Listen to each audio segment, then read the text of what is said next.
Vous écoutez La Voix de l'Espérance, une émission qui vous apporte paix, joie, confiance et espérance.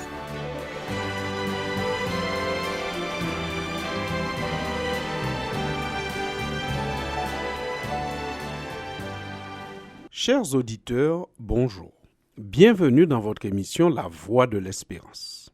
Prenez soin de vous, prends soin de toi. Voilà une petite phrase que nous entendons bien souvent depuis quelque temps. Nous prononçons ou entendons cette phrase parce qu'il y a une crise sanitaire qui est là et qui dure. Elle dure et engendre des effets négatifs sur les personnes et sur la société. C'est pour cela que nous souhaitons que nos proches et même nos interlocuteurs occasionnels prennent soin d'eux. Comment prendre soin de soi? Voilà quelques pistes. Pratiquer une activité physique ou manuelle qui nous permet d'évacuer le stress et d'éliminer les tensions. Adopter de saines habitudes de vie telles qu'une bonne alimentation et des heures de sommeil suffisantes. Accordez-vous de petits plaisirs, par exemple écouter de la musique, lire, se distraire. Restez en contact avec les gens qui vous font du bien ou à qui vous faites du bien. Limitez votre exposition aux informations stressantes. À ces points que nous avons l'habitude d'entendre, nous ajouterons ici prier régulièrement et souvent, car la prière est une source de réconfort en des temps troublés. En effet, la prière permet à celui qui la pratique de trouver un équilibre essentiel à la paix intérieure. Quand on observe comment le Christ pratique et enseigne la prière, on comprend qu'elle est une expérience relationnelle bienfaisante et non une corvée de plus. Voilà ce qui sera le sujet de notre chronique d'aujourd'hui et des 3 prochaines chroniques à venir. Nous disions donc que la prière est une expérience relationnelle bienfaisante. Elle libère l'homme de la fausse conception d'un Dieu étouffant, oppressant. La personne qui prie peut expérimenter l'existence et la vigilance d'un Dieu créateur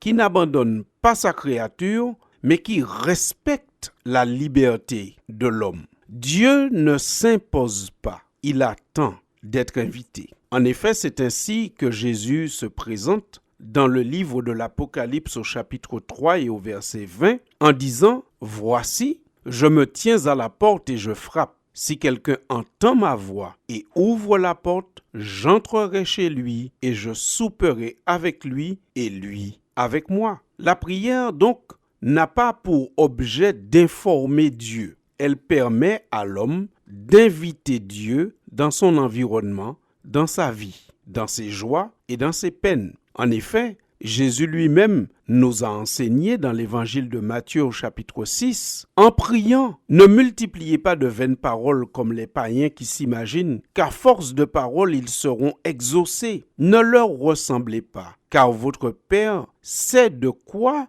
vous avez besoin avant que vous le lui demandiez. La Bible dit encore que Jésus n'avait pas besoin qu'on lui rendît témoignage d'aucun homme, car il savait lui-même ce qui était dans l'homme. Évangile de Jean, chapitre 2, versets 22 à 25.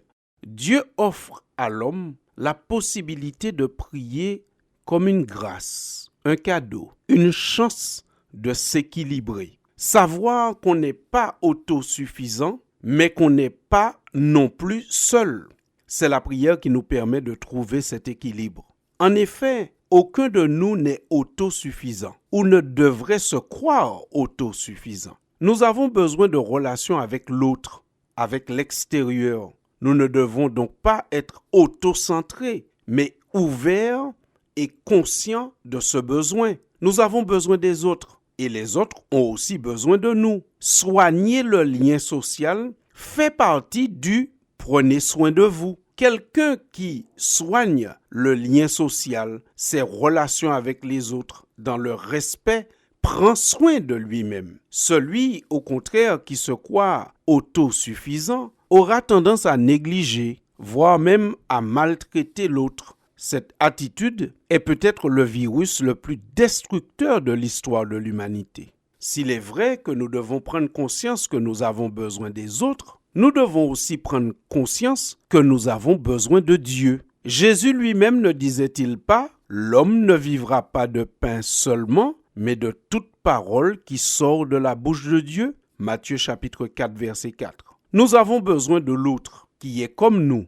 l'humain, mais nous avons aussi besoin de relations avec cet autre qui n'est pas comme nous, qui est divin. Il y a des besoins que Dieu seul peut combler et des aspects de notre vie dont il est le seul à pouvoir s'en occuper. Comme par exemple, nous accorder le pardon quand le sentiment de culpabilité est trop fort.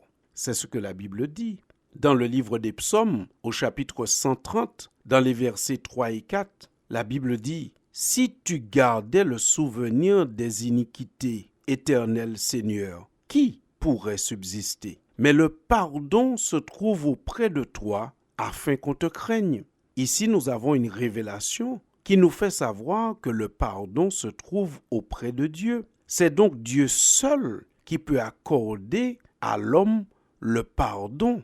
Et c'est pour cela que nous avons besoin de la prière de confession comme un élément de notre vie, comme faisant partie du « prenez soin de vous ». En effet, la Bible approfondit cette idée dans 1 Jean chapitre 1er au verset 7 et suivant, quand il nous est dit ceci. « Mais si nous marchons dans la lumière, comme il est lui-même dans la lumière, nous sommes mutuellement en communion et le sang de Jésus, son Fils, nous purifie de tout péché. » Oui, vous avez bien entendu, seul le sang de Jésus, c'est-à-dire son sacrifice à la croix, nous permet d'avoir le pardon de nos péchés. Et la réflexion se poursuit ainsi dans la première lettre de Jean. Si nous disons que nous n'avons pas de péché, nous nous séduisons nous-mêmes et la vérité n'est point en nous. Mais si nous confessons nos péchés, il est fidèle et juste pour nous les pardonner et pour nous purifier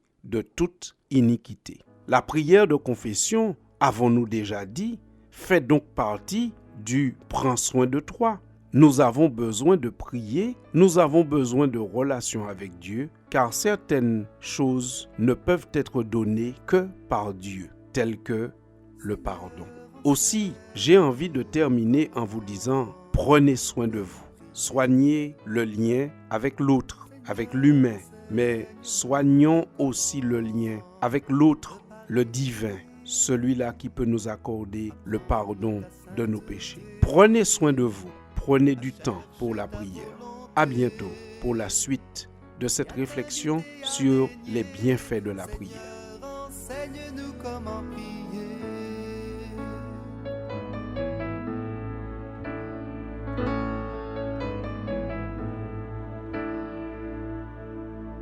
Seigneur, enseigne-nous comment prier. Seigneur, enseigne-nous comment. C'était La Voix de l'Espérance, une émission préparée par l'Église adventiste du 7e jour. Si vous désirez avoir une copie de la causerie d'aujourd'hui, demandez-la. Elle vous sera donnée gracieusement. Écrivez à La Voix de l'Espérance, boîte postale 169 97 324, Cayenne, CEDEX, ou téléphonez au 0594 25 64 26. Merci chers auditeurs et à bientôt.